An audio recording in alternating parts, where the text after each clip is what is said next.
Hi and welcome back to the Safari Shots podcast, season 2. I'm Villiers, Steyn, your host, and with me as always is my co-host, Lance van der Vyver. How are we doing? Good and you, man? Yeah, very well. It's been way too long. Way too long. Took us quite a while to get everything set up again, but we are here now.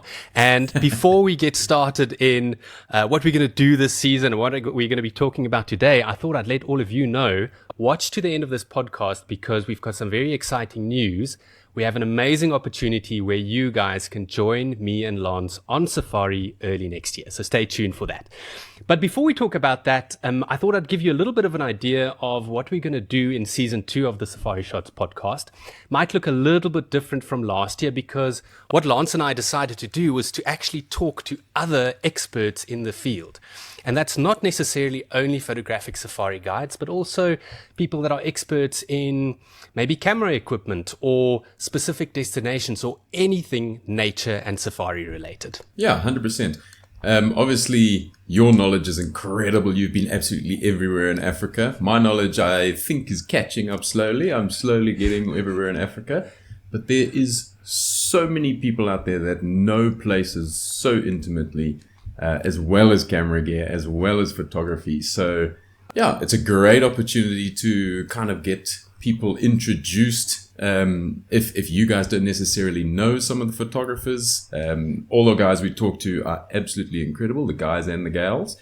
So yeah, it's just a nice way of sharing great photography with the community. Yeah, and I think if you guys have any specific wildlife photographers or other safari experts that you'd like to see on the channel, let us know in the comments down below. Any name that you drop in there, we'll consider and we'll reach out to them. And maybe you'll see them in a future episode of the Safari Shots podcast. Now, another very exciting thing that happened a couple of weeks ago is Lance and I were back on safari together in one of our favorite places, Mashatu Game Reserve. Not because we were leading a trip together. I was leading a private safari. Lance was leading a scheduled safari. But for 4 or 5 days, we spent some time together at Mashatu Lodge in the middle of summer. And I don't know about you, Lance, but for me, it was one of the best safaris that I've led in a very long time. Yeah, it was an incredible time. So we kind of timed it a little bit wrong in that we were aiming for yellow flowers. And yellow flowers, you need a lot of rainfall, about a month to 3 weeks just before you arrive. Sadly for us, it rained about 200 mils in, I think it was December. So all the flowers came out in January and disappeared and died. It was still beautiful and green. But while we were there was so much rain that the flowers actually came back. And every single day that we were there, and you were there a little bit longer than I was. So by the time you left, it must have been incredible because every single day there was more and more and more yellow flowers. It was absolutely incredible. Yeah, these flowers are amazing. It really has to do with the amount of rain that falls just before you go. If you don't have enough rain, they're just not going to come out. And if they are out and there's too much sun, they wilt again. And sometimes the little bush, the little devil's thorn bush actually just takes over the flower. It almost like the leaves overtakes the flowers. But like you said, we had not only a resurgence of the flowers while we were there, but we had the most incredible greenery. Because it was rainy weather throughout I was there for just under 3 weeks, we had very dark, dramatic skies in the background as well. And the green and the dark backgrounds of the sky just made for some absolutely incredible photographs. But actually, before we go into too much detail about how we experienced it, it kind of brings us to the reason for this podcast specifically, other than just getting back into the swing of things and introducing the new season, is I think it was Ian Fraser-Jones that asked us on one of our social media platforms what the difference is between a summer and winter safari in Mashatu specifically. Now, you know, we can talk about Mashatu specifically, but we can also, it's kind of universally for whether you're going to travel in our dry season, which is typically from June through to October, or the wet season from November through to April, May. So I think let's use this opportunity to talk a little bit about the pros and cons about traveling in summer specifically. In other words, the Southern African rainy season. Let's start with the cons. What do you think are like the biggest disadvantages of traveling to a place like Mashatu in February like we just did? As a safari company who does a lot of set date workshops, the main reason that we don't do safaris in the middle of the rainy season is the rain. Sitting with way too much money's worth of camera gear on a vehicle, an open vehicle without a roof in the rain is not always fantastic. And in South Africa, when it's the middle of the rainy season, by then the grass is very long. It's actually very difficult to see the animals.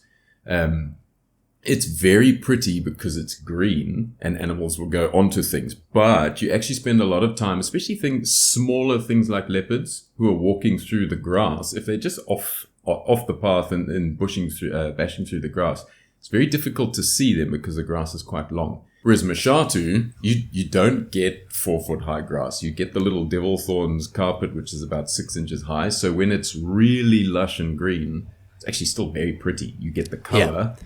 But you don't get the blockage of the foliage in the way. It's that really openness. Nice. Yeah, it's that openness that makes a big difference. And I experienced the same thing in the Masai Mara last year when we went sort of during the rainy season. The grass got so tall that you could only really see the animals when they were either walking in a road or jumping onto a rock or climbing into the trees, as some of the animals do. Whereas with Mashatu, like you said, it's a very unique piece of Southern Africa where for some reason, the terrain, it's just not conducive to tall grass. There are obviously a few areas where the grass grow a little bit taller. But even now, the big rains in Botswana was actually early to mid-January. It was heavy flooding. I think it was around the 11th, 12th of January. And we arrived there a month later and it rained again. And despite 2 big sessions of rain, we still had animals completely in the open. And that's, you're 100% right. That big disadvantage in other parts of Southern Africa and Africa is completely negated in Mashatu because of that, whether it's the geology or what it is that keeps the grass short. Well, I think it's part of the fact that it's technically one of the fingers of the Kalahari. It's just not, it's such an arid place. By the time the grass seeds fall, and then they have a whole year before the rain comes back, they're just eaten. I think that's the main problem. The seeds disappear. But coming back to your question, we do in South Africa, we have one elephant plains, normally October, November, and that one we hope it's rained once and small, so that you have like inch-high fluorescent green grass.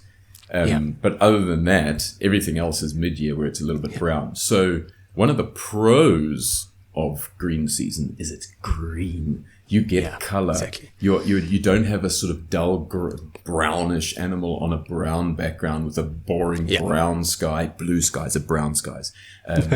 It's so that the color in your portfolio is so beautiful, but it can be a little bit harder to find. Mashatu's only sort of, I wouldn't also say it's a con because the guys are so good, but in dry season in Mashatu, there's not a single piece of vegetation on the floor. You can see every single track. Yeah. Whereas green season, because you do have that layer of vegetation, it's actually almost impossible to track. So the only places you can really see tracks is when you're going through a river or on a really well-defined pathway. Whereas in other places in South Africa, a lot of the animals use the roads. So there's a lot more tracking involved.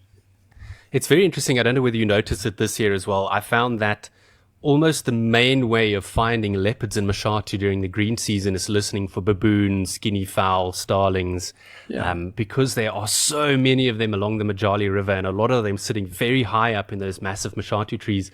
They spot those animals so quickly. So we relied on that a lot while we were there. Just quickly, coming back to you were talking about the Mashatu having this sort of semi-arid look and feel during the dry season. That's exactly what I experienced when I was there in October last year, when I went to look at the new Lala Limpopo sleepout hide. For those of you that haven't watched that video, go and check my channel. I made a full video on the Lala Limpopo hide to give you an idea of what it looks like. But that was at the end of a very dry season, and it was dire. I mean, you really struggle to find any good photographs other than very early morning and late afternoon, where the only color you get in the scene is the dust saturating against backlight. You do see a lot of animals. It is a lot easier to track them in the dry season. But if you just want a colorful, unique something different. Mashatu during the wet season definitely gives you a much happier look and feel. And when I say happier, I also mean happier animals, because at the end of the dry season, those poor kudus look, skeletal because there's so little food, whereas at least now they have fattened up a little bit. Yeah. So I think that Mashatu in the dry season is one of the best places for wildlife photography. So, I mean, there's a million leopards, there's a million lions, the elephants are all over the place. So it's very easy to shoot, especially cats with nothing in the way. So clean portraits, things like that. But you tend to shoot animals in the environment less, because the environment in the middle of the dry is actually not very pretty at all. There's potential, especially if you get out into the rocky areas, it's still stunning. Yeah. But in the green season, you still get the beautiful portraits, because you always do. But you shoot a lot more animals in the environment, because all of a sudden it's one of the prettiest places ever. There's rolling hills, there's black riverbeds, there's baobabs. There's lots of opportunities to get animals like silhouetted on top of hills and things. It becomes a different place. So if you've done Mashatu in the dry season, okay, I've been there, I've done that. If you haven't done it in green season, it's almost like going to a different reserve. It's almost like going to a different planet. Absolutely. You're 100% right. It feels like a different reserve. And add on top of that beautiful landscape, lovely clouds and nice skies. And suddenly all you want to do is use your 70 to 200 or zoom out on your 100-500 and capture those beautiful skies. But before we get too excited about the pros, there are a couple of other cons that we have to mention, and that's the heat, one, and the insects. I know those are I personally think two of the biggest concerns for people traveling in summer. Is they're worried that it's just going to be too hot out on drive. So typically we'll get, it's not uncommon for us to have high 30s or low 40s Celsius. I don't even know what that is in Fahrenheit, but it's probably pushing 100 Fahrenheit. 90 odd, 95. It can get in that Limpopo Valley stupid hot. And the way that we typically combat that is, one, to stay in a lodge with air-conditioned rooms, which obviously makes a huge difference. And then you just go out super early and, obviously late in the afternoon, and you pack your sunscreen and your wide-rimmed hat, and then you just suck it up. It's unfortunately just the reality is the heat will be there, but it's one of those prices that you pay for the reward of the green and the potential yellow and all the beautiful things associated with that time of the year. And with the rain, obviously, comes some insects as well. There is a chance of higher mosquito numbers. Sometimes there's a bloom of a specific insect, whether that's a fly or a beetle or something like that. So insect repellent is super important. Yeah. But what I experienced this year is that the insect bloom, especially those armored ground crickets or corn crickets, attracted thousands and thousands of storks, Abdom storks, white storks, yellow-billed storks, marabou storks, and it had this just this absolute feel of abundance. So you have to remember, sometimes one thing, it can be a con in one way, but it can be a pro in another as well. Yeah, I genuinely think that this safari, at least 1,000 new storks arrived every day. It was crazy. So in between all of those armored ground crickets, which was absolutely mind-blowing, because I don't think I've actually seen armored ground crickets at Mashatu. I've seen them plenty other places. I don't ever recall seeing them at Mashatu, because this was an exceptionally rainy year. But you'll know, even on top of like these rolling hills, which are kind of like mini mountains if you're this big, like every time you got off the vehicle, it was trying not to stand on bullfrogs. There was just bullfrogs everywhere, which is also one of the reasons 1,000 new storks pulled in every day, because they were having a field day. And eagles, lots of eagles, lesser spotted eagles, lots of, smaller things like Amur falcons. There's so many little predators that, raptors, I should say, that feed on those insects and the amphibians as well. So there are, without a shadow of a doubt, cons to traveling in summer. The heat, the insects, the potential of getting wet. But obviously when we do these safaris, you try and prepare yourself as best as possible for that, whether that's through air conditioning, a big hat, mosquito repellent, whatever it is. And on the vehicle, what we did this time, Lance, is we were super duper prepared for rain. So in the 12 nights that I stayed there, we literally did not miss a single drive. Because the rainy season, what you also have to remember in Southern Africa, it's typically thunderstorms. So you'll have a downpour, but then it clears up, or vice versa. So we went out, we had our ponchos ready, we had our cameras in, covered bags. We even had some black bags, some refuse bags with us to just put anything else in it. So as long as you're properly prepared, when the rain comes, you just cover up and you either make a beeline back to the camp, or you head for a Mashatu tree if you think it's going to, blow over. And we were still able to go out on all our drives and, get all those amazing sightings. Yeah. I mean, you guys had baby leopards fishing in a pond in the middle of a rainstorm. So, I mean, we weren't there yet, so we didn't quite get it. But, so that is one thing to keep in mind, though. People going in the rainy season, you should get camera protection. And by that, I don't mean insurance. I mean, buy a camera jacket. Versus the price of your camera, it's not that expensive, but versus the price of you losing a camera to rain, it's very cheap. So they're normally neoprene. They fit your camera and your lens combination, so you have to be a little bit careful you get the right one. You can cheap out and get the $10 clear plastic ones that they sell in B&H and Orms and all those places. But it's better to get one that's a little bit sturdier, because if you get caught in a real thunderstorm, it gets wet quick. No, there are always ways that you can sort that out. And then I suppose one last other con that I can think of as well is that if the rivers come down, it does limit where you can drive. And especially in Mashatu, where the Majali River, so much of the game viewing gets done along the Majali, which is this big, beautiful, Lance alluded to it earlier, black sand riverbed that you often do a lot of drives inside or along. And there's only really one place that you can cross it if it's floods, which is at a bridge close to Mashatu Lodge. And this year, because of the heavy rains, we were very restricted, to actual crossing, and we just stuck to the northern side. But luckily, the guides know not only where to drive, but also how to drive to limit getting stuck. Getting stuck is an inevitability in summer. It happens, but the guys have tow ropes and they can tow each other out.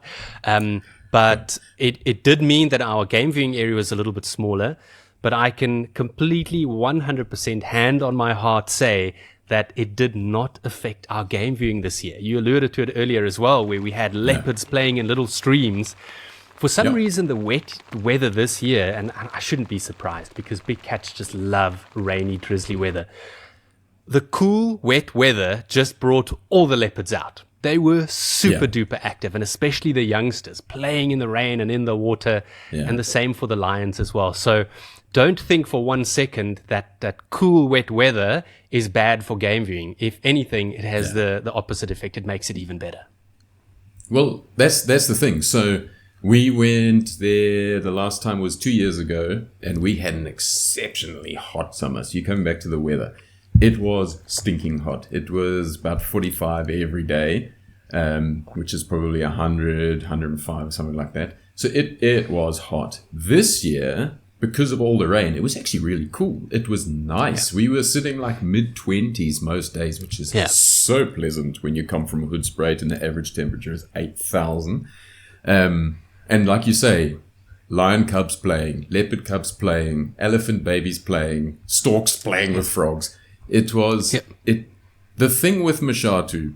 If you could only drive 100 square meters, you would probably still see leopards. You would still have an amazing time because the scenery is so beautiful. It's just such a productive place. If you had have told me, if I had never been before, that we were stuck on the north and driving around, if you had have told me, listen, we only drove 10% of that property, I wouldn't have believed you.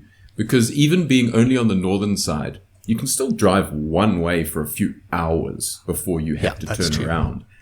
So big.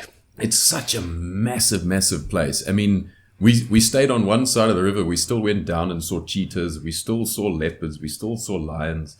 So even if you cut that reserve into 4, you are still going to have an amazing time. So it's a con that if there's a leopard over that side of the flooded river that you can see from the bank, if you're having a sundowners and you haven't seen it yet and someone else spots it as they drive past, you can't get there. But there's still 55 leopards on your side, which is amazing. Did you guys drive down to Nell's Flay, down close to the border? We did. Oh, how good was that? Insane. So every other time I've been there, the Flay has literally been a flay. It's been really long grass. That's the one place you'll actually find long grass in Mashatu. But I've never seen water there because of the grass is so high. It's like, oh, you come around the corner. This is obviously a swampy looking area. This time it was a lake. It was like 4 kilometers long. It was absolutely insane. We saw birds that haven't even been there before nesting in trees. It was incredible. Yeah, it was incredible. 2 of my guides got lifers. Yeah, I think that was what was so special for me this year, is that I saw bits that had water in it that had never had water before. Even driving a little bit north along the Motobole River, all the little rivulets that usually flow into the Motobole and the Nyaswe and eventually into the Majali, they were flowing, not just wet, they were flowing. So it had this, the only way that we could really sum it up was paradise. It had this paradise feel. And one day we had I think one of my favorite sightings was we had Motswiri, an adult leopard female, super relaxed female. The Majali River had just flooded, but the water levels were just busy dropping, and it was now exposing some of the sandbanks on the side. And we bumped into her walking along the edge, and then suddenly she sat down and she looked down into the river, and this enormous crocodile was walking from the bank down into the river, kind of shuffling down. You know how they push themselves up and then shuffle their way down. And she was just sitting there looking down like, what the hell is this thing? And it's a lot of those guys will tell you there's no crocodiles there. Yeah, exactly. All you want to do is go wide. We just zoomed out and you had this flooded river, black sand, leopard looking down, beautiful. Crocodile. It was just, it was insane. It was absolutely amazing. Some of my most memorable, not only photographs, but moments spent in Mashatu with the big cats this year. Just because of how different it was. You know what the scary thing is, though? Every time we see each other and we've just come back from Mashatu, we say that every single time. This trip was the best trip I've ever tripped in my whole tripping life. And then we go back again, and then we come back, and this trip is the best trip that you've ever... It's just such a productive area. Yeah, and it's funny because the last few years I have done mostly, I would do wet season, dry season, wet season, dry season, wet season, dry season alternatively. And many years I would do both. It would be a wet season and a dry season. And dry season in Mashatu, it's not only fantastic, like you said earlier, for portraits because it's so open and easy to track, but you have to remember the underground hides are a lot more productive as well. So one of the cons of going in summer is that we will not be using the Motobole hide or the Lala Limpopo hide typically in summer because there's just too much standing water. So that's a big advantage of going during the dry season. But if you had to tell me that I could only go back to Mashatu one time of the year for the rest of my life, and you can quote me on this, it would be summer. Hands down. I would probably agree. If you've never been to the hides are mind-blowing. They're absolutely amazing. Especially if you want to get up close to elephants. The Motobole hide is incredible. Photography-wise, the hides are always productive once it starts getting dry. But I'm one of those people now that once I've shot at a hide 10 times, I don't know if it's just I'm not creative enough. I don't know what it is, but my pictures all look the same. So I would rather game drive around more often than not than sit in a hide. So for that reason as well, if you told me I could only go one certain time, I would choose the wet season.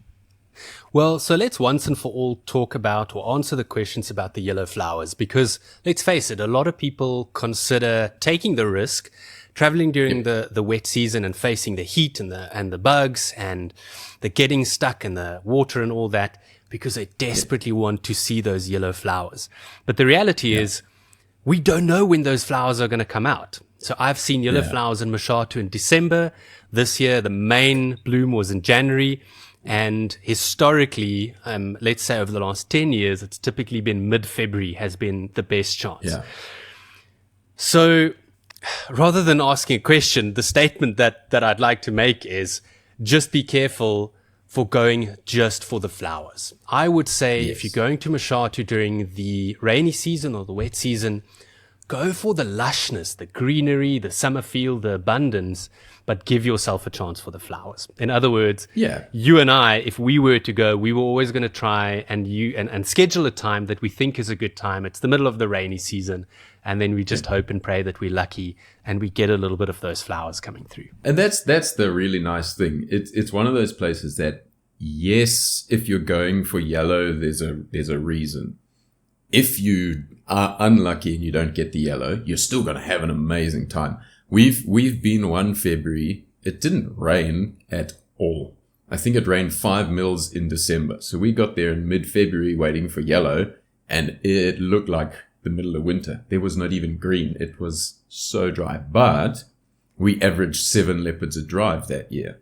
So if you're going wanting yellow, but just have the open mind of it's going to be good no matter what, you will have a fantastic time. Exactly. Well, that brings us to our exciting news that I spoke about earlier. And I'll let Lance give you a little bit of the details. But basically, we've decided to team up again and lead a safari to Mashatu where you guys can join us. So Lance, why don't you just quickly give the viewers a bit of an idea of exactly when and where and exactly what the safari is about? Villiers and myself, we've been guiding there together a long time. This year, like we said, we hadn't been, but it was so nice being back together that we decided that next year we're going to do, I've nicknamed it Mashatu Mega, because we're going to try and take out most of main camp, which is really nice. So the plan is to have 3 vehicles. We can have up to 18 people. We've got 9 rooms essentially. So we can have 4 singles per 4-night trips. So we actually have 2 back-to-back trips, 4 nights each, from the 14th of February, trying to give us that best chance of mid-February, the historic yellowness. But we're calling it a green season safari. So 14th to the 18th of February, and then the 18th to the 22nd. The per person sharing rate for internationals is $3,000, which for 4 nights, which is a very, very good price. It's actually cheaper than the last 2 years safari because we've managed to get a great deal. $4,000 for a single for 4 nights, which is also fantastic. Last year you had to pay 50% on top, so we've got a good special there. And back to back, you'd basically just double it. So the nice thing as well is one of the cons we didn't talk about is getting there in the green season. If the river is flooded, it can sometimes be a little bit difficult to get across. You have to sometimes take a cable car. If the river comes too high, the South Africans don't like to work on the border, so they close the cable car and you have to drive around. The great news is, especially for people coming overseas or arriving from Joburg, there's direct flights straight into Mashatu, which is fantastic. We already have people on those flights, so the flights will definitely be happening.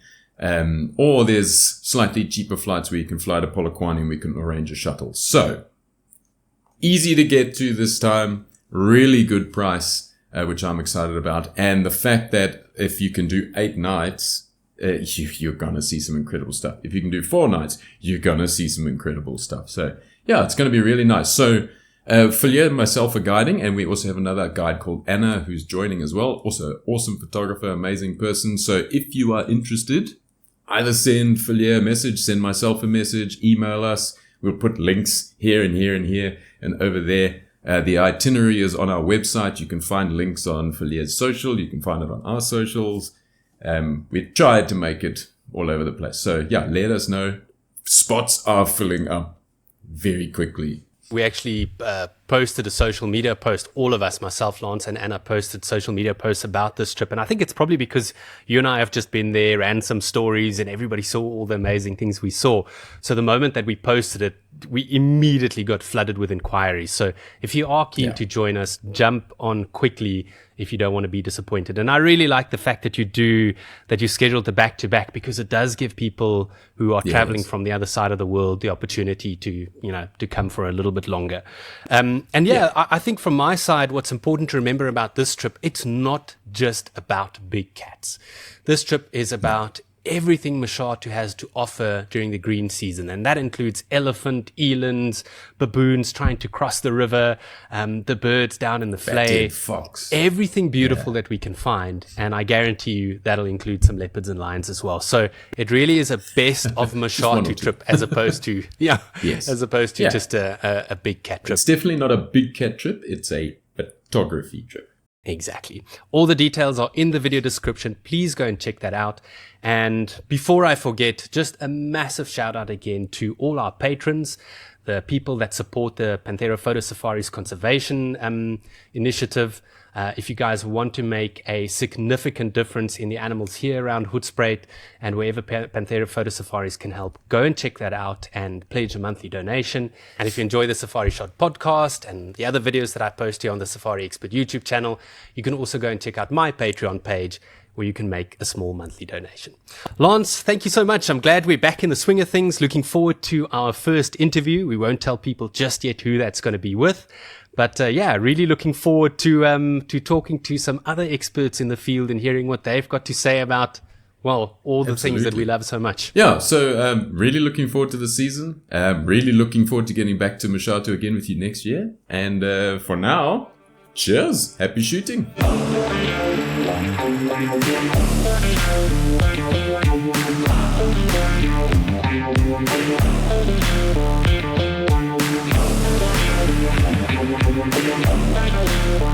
Thank you.